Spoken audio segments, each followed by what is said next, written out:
ओम शांति। आज का अव्यक्त महावाक्य 28 जून 1977 से लिया गया है, जिसका शीर्षक है वेस्ट मत करो और वेट कम करो। पार्टियों से अव्यक्त बाप दादा की मुलाकात। सदा स्वचिंतन और शुभ चिंतक दोनों स्टेज रहती हैं। जब शुभ चिंतक होता है तो व्यर्थ समाप्त हो जाता है, व्यर्थ रहता है अर्थात शुभ चिंतक का अनुभव कम है। जैसे अगर एक बार बढ़िया चीज का टेस्ट कर लिया तो घटिया चीज स्वीकार करने का संकल्प भी नहीं आएगा। वैसे शुभ चिंतन में रहने वाला व्यर्थ चिंतन कर नहीं सकता। चिंतन चलाना अर्थात उसका स्वरूप बन जाए। जैसे सागर के अंदर रहने वाले जीव जंतु सागर में समाये हुए होते, बाहर नहीं निकलना चाहते। मछली भी पानी के अंदर रहती, बाहर आई तो खत्म। सागर व पानी ही उसका संसार है। इतना बड़ा बाहर का संसार उसके लिए कुछ भी नहीं। ऐसे ज्ञान सागर बाप में समाये हुए इन्हों का संसार भी बाप अर्थात सागर होता है। ऐसे अनुभव करते हो व बाहर चक्र लगाने को दिल होती है। जब तक यह अनुभव नहीं किया स्वरूप में समाने का, तब तक जो ब्राह्मण जीवन का गायन है, अति इंद्रिय सुख के झूले में झूलने का, हर्षित होने का, वह नहीं हो सकता। ऐसे अनुभवी ही इस ब्राह्मण जीवन के सुख के महत्व को जानते हैं। ब्राह्मणों को चोटी कहते हैं, लेकिन यह चोटी अर्थात ऊंची स्टेज है।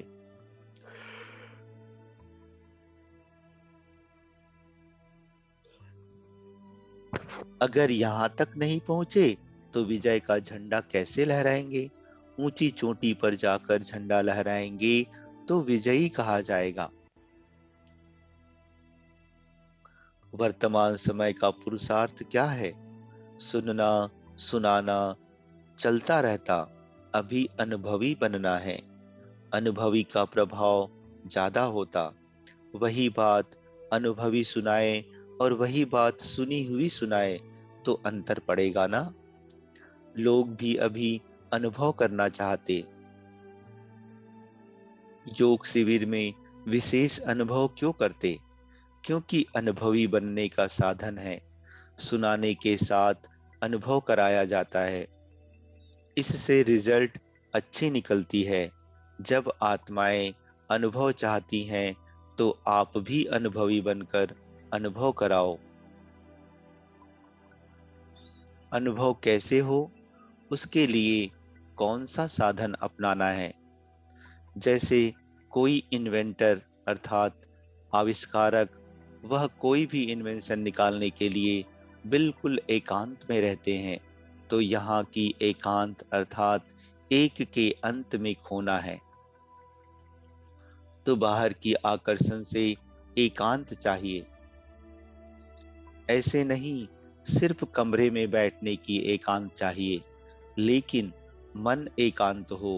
मन की एकाग्रता अर्थात एक की याद में रहना, एकाग्र होना, यही एकांत है।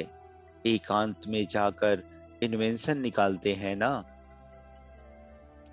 चारों ओर के वाइब्रेशन से परे चले जाते हो तो यहाँ भी स्वयं को आकर्षण से परे जाना पड़े।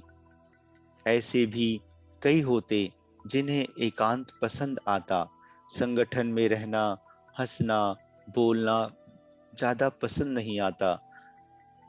लेकिन यह हुआ बाहर मुक्ता में आना। अभी अपने को एकांतवासी बनाओ अर्थात सर्व आकर्षण के वाइब्रेशन से अंतर्मुख बनो। अब समय ऐसा आ रहा है जो यही अभ्यास काम में आएगा। अगर बाहर के आकर्षण के वशीभूत होने का अभ्यास होगा तो समय पर धोखा दे देगा। सरकमस्टांसेस अर्थात परिस्थितियां ऐसे आएंगी जो इस अभ्यास के सिवाय और कोई आधार ही नहीं दिखाई देगा। एकांतवासी अर्थात अनुभवी मूर्त दिल्ली वाले सेवा के आदि के निमित्त बने हैं, तो इस विशेषता में भी निमित्त बनो। तो इस स्थिति के अनुभव को दूसरे भी कॉपी करेंगे। यह सबसे बड़े ते बड़ी सेवा है। संगठित रूप में और इंडिविजुअल अर्थात व्यक्तिगत रूप में, दोनों ही रूप से ऐसे अभ्यास का वातावरण फैलाओ। अच्छा, ओम शांति।